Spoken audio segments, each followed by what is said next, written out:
दोस्तों नमस्कार। एक नए वीडियो में आप सभी का स्वागत है। जो चैनल पर नए हैं चैनल को सब्सक्राइब कर ले, बेल आइकन को दबाएं ताकि उनको नए वीडियोस के नोटिफिकेशन मिलते रहें। खजुराहो का जो इतिहास है लगभग 1000 साल पुराना है। अपने क्षेत्र में खजुराहो की सबसे पुरानी ज्ञात शक्ति वत्स थी। क्षेत्र में उन्हीं अधिकारियों के सुंग, कुषाण, पद्मावती के नागा, वकाटका वंश, गुप्त, पुष्पभूति, मौर्य, गरड़िया, गुज्जर, प्रतिहार राजवंश, चंदेल वंश राजवंश शामिल थे। परंतु विशेष रूप में गुप्त काल के दौरान इस क्षेत्र में वास्तुकला और कला के विकास में बढ़ोतरी हुई। हालांकि उनके उत्तराधिकारियों ने कलात्मक परंपरा जारी रखी। शहर चंदेल साम्राज्य की प्रथम राजधानी थी। चंदेल वंश और खजुराहो के संस्थापक चंद्रवर्मन थे। चंद्रवर्मन मध्यकाल में बुंदेलखंड के शासन करने वाले राजा थे। वे अपने आप को चंद्रवंशी मानते थे। चंदेल राजाओं की 10वीं 12वीं शताब्दी के मध्य भारत में शासन किया। खजुराहो के मंदिरों का निर्माण 1950 ईस्वी से 1050 ईस्वी के बीच इन्हीं चंदेल राजाओं द्वारा किया गया। मंदिरों के निर्माण के बाद चंदेलों ने अपनी राजधानी महोबा स्थानांतरित कर दी, लेकिन इसके बाद भी खजुराहो का महत्व बना रहा। मंदिरों का एक विशाल समूह को पश्चिम समूह के नाम से जाना जाता है। ये खजुराहो में सबसे आकर्षक स्थानों में से एक है। इसका स्थान यूनेस्को ने 1986 में विश्व विरासत की सूची में इसका नाम शामिल किया। इसका मतलब ये हुआ कि अब सारा विश्व इसकी मरम्मत व देखभाल के लिए उत्तरदायित्व होगा। शिव सागर के नज़दीक स्थित इस पश्चिमी समूह के मंदिरों के दर्शन के साथ अपनी यात्रा शुरू करनी चाहिए।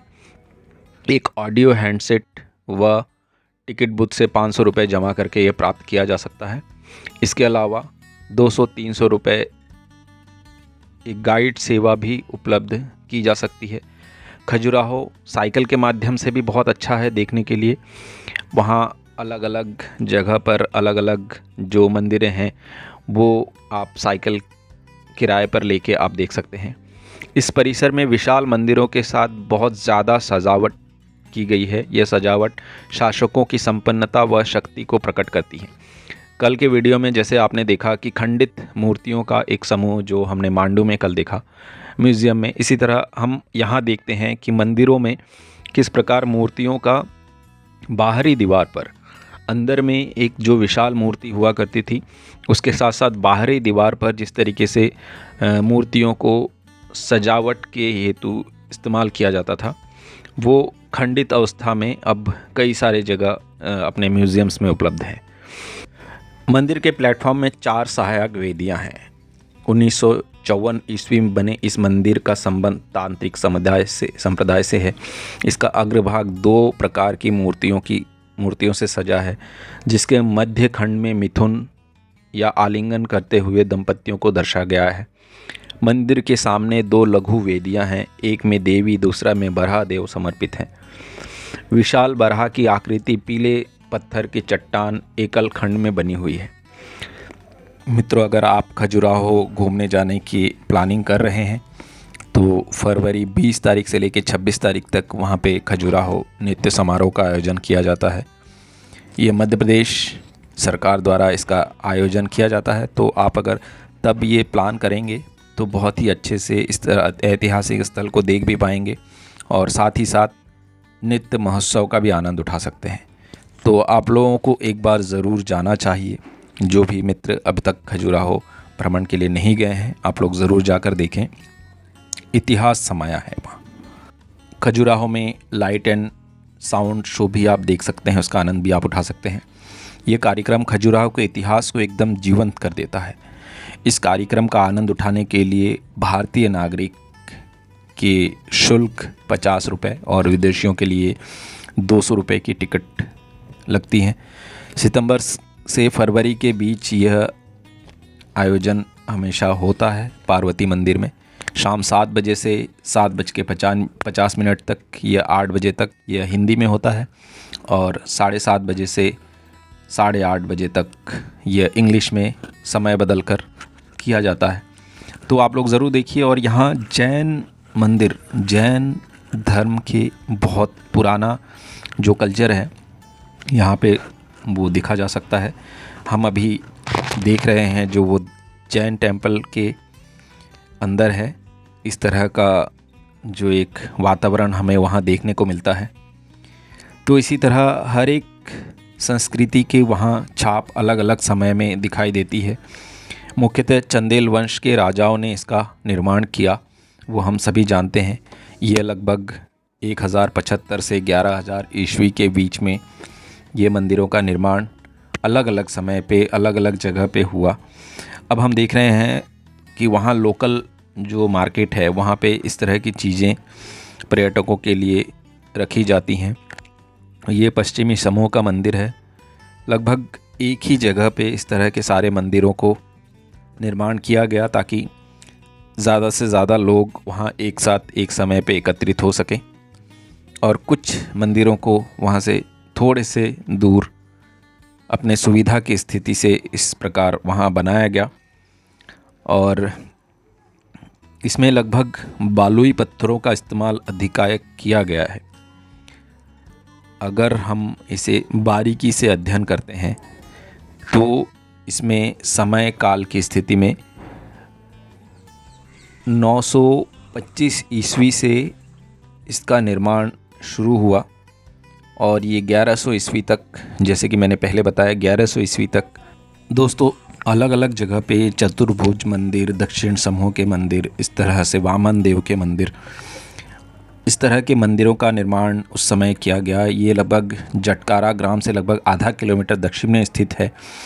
यह चतुर्भुज मंदिर में विष्णु मंदिर निराधार प्रकार है। इसमें अर्धमंडप, अर्ध संकीर्ण, आधा ताल, इस तरह गर्भगृह में यह स्थित है। इस मंदिर की योजना बहुत पहले ही की जा चुकी थी। मंदिर का निर्माण काल जावरी तथा दूलादेव मंदिर के निर्माण काल के मध्य माना जाता है और बलुए पत्थर से निर्मित खजुराहों की एकमात्र ऐसा मंदिर है जिसे मिथुन प्रतिमाओं को सर्वदा अभाव दिखाई देते हैं। सामान्यतः इस रूप में मंदिर की शिल्प कला अनावृत्ति का संकेत करती हैं। मूर्तियों में आभूषण रेखांकन मात्र हुआ है, इसमें सूक्ष्म अंकन अरूप छोड़ दिया गया है।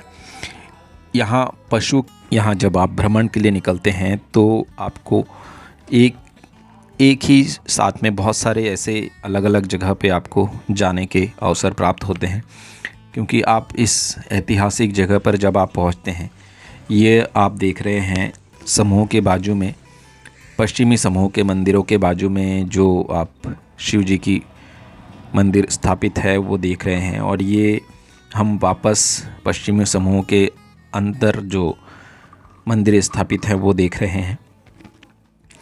तो इस तरह से आप जब जाएं तो उसको विशेष तौर पर अलग अलग जगह पर अलग अलग मंदिर स्थापित हैं, उसके अलग अलग कालखंड हैं, आप जाकर उसे ज़रूर देखें। और इन मंदिरों में एक विशेषता ये है, अप्सरों में 2-3 में ये टोलियों में दर्शाया गया है। मंदिर मंडप, महामंडप, मुखमंडप युक्त हैं। मुखमंडप के भाग में गणेश और वीरभद्रा की प्रतिमाएं हैं और कई सारे ऐसे दर्शनीय स्थल यहाँ पे हैं। और यहाँ आप देख रहे हैं एक चित्रकारीशाला का आयोजन किया गया है, जिसके भी हम कुछ चित्र हम देख पा रहे हैं। और ये शैली पटचित्र शैली, जिस पे ये कला शिविर, समरस इस तरह के कला शिविरों का आयोजन समय समय पर मध्य प्रदेश सरकार करती आई है, क्योंकि इससे जो आसपास के लोग हैं उनको हम अवेयर कर सकते हैं। वह जो कला के क्षेत्र में छात्र छात्राएं हैं उनको भी इससे बहुत प्रोत्साहन मिलता है। तो इस तरह के आयोजन में मध्य प्रदेश सरकार हमेशा से बढ़ चढ़कर हिस्सा अपना योगदान देते रहे हैं। तो आप देख रहे हैं यहाँ किस तरीके से उनको कार्यशाला में आनंद लिया जा रहा है सभी छात्र छात्राओं व वहाँ के लोकल सभी वरिष्ठ लोगों द्वारा। और अंत में हम अभी आए हैं यहाँ जैन टेम्पल जो वहाँ स्थित है, और उसका एक अलौकिक भाव है जो आपको वहाँ जाकर दर्शन करने पर ही प्राप्त हो सकते हैं। तो वहाँ जाने का जो सही समय है फरवरी 20 से लेकर 26 तक।